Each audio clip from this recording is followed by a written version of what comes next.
give you a little bit of history of how an Englishman gets to Peoria, Illinois.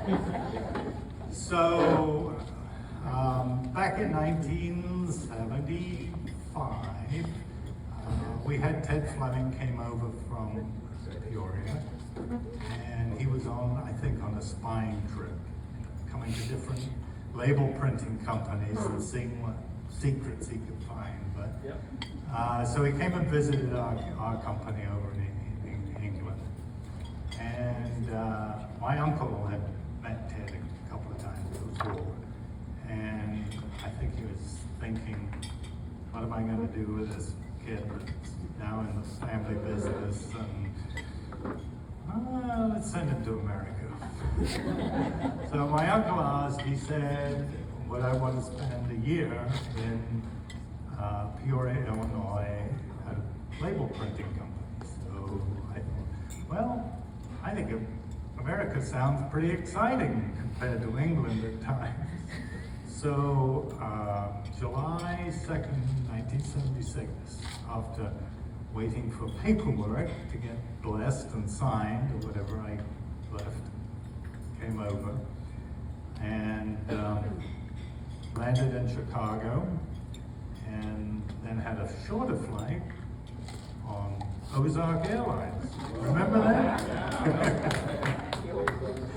So I spent the weekend with Ted Fleming and his family, and so it was the 4th of July, and everybody's, waiting for fireworks and barbecues and everything. And we went to the Peoria Country Club and had, barbecue followed by fireworks and so on.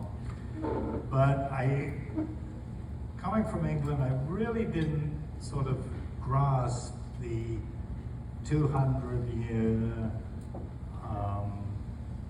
what it meant to Americans, because I made a very large faux pas and you might have seen it up on the screen here.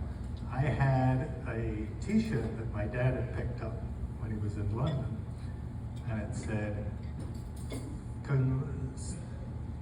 celebrating 500 years of London printing.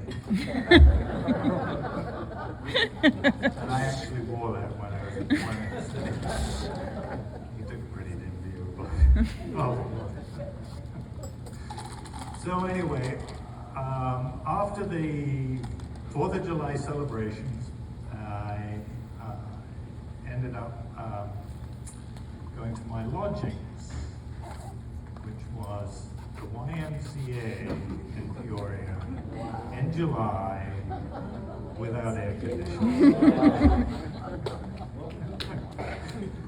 So I survived that for about, a week, 10 days or so. And the very nice lady at Fleming Potter said, where are you living, or where are you staying? And so I told her, she says, well, I have an apartment. Would you like to take a look at it or whatever? And I thought, that sounds much better, especially as it had air conditioning.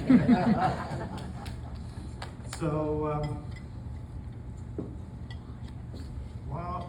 one day at Fleming Potter, I was sort of getting into the American way of life. I was getting invited to, Fleming Potter had a baseball team and a softball team, and I get invited to go and watch those guys play, and some barbecues and things like that. One day I was talking to this fellow, Bill Fulton, who was a sales guy for Fleming Potter, and he also played soccer, or as they call it, football. And I think he was trying to recruit me. He was thinking, we've got an Englishman, this guy plays football. So guess what? I informed him that rugby was my game. Woo! So he says, well, there's a rugby team in town. I said, there is? I said, great. Where can I find these guys? So he did a bit of digging around and found out. And so I was informed that if I was to go to Fonzie's on Farmington Road, that I might run into some of the rugby guys. So one evening I went down to Fonzie's, and the guy behind the bar, I asked him, and that was Joe Miller. He says, well, see that guy over there? I'm busy. He says, go see that guy over there. So I wandered over, and I was introduced to Mike Nelson. Good old Nelly.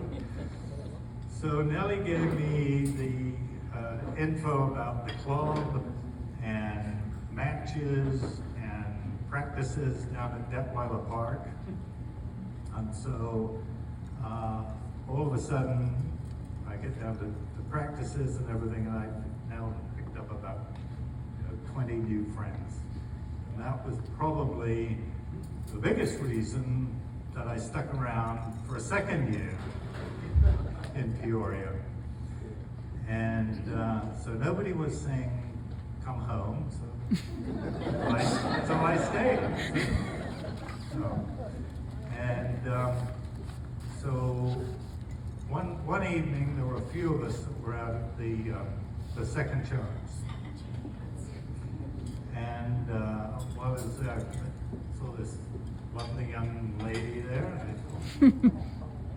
So went up, danced, and I think the accent probably helped. Oh yeah! Had a few drinks. Ended up going to Denny's for breakfast. And so that young lady, Pam King, I did remember her name, and I knew she lived on Moss, but I didn't get a phone number or anything useful like that. So I thought, well, I'll just go and knock on some doors on Moss. So I did. I got some strange looks from some folks that answered the door. And then I thought, oh, this isn't going to work out. Moss is a long street. So went back to my apartment and thought, oh well, never mind. But fortunately, Pam was a very smart lady. She used the internet of the time, which is called the phone book. And looked me up, and I was in the phone book. And so Pam gave me a call, and we started going out, and I introduced Pam to rugby. Now that's pretty daunting for anybody.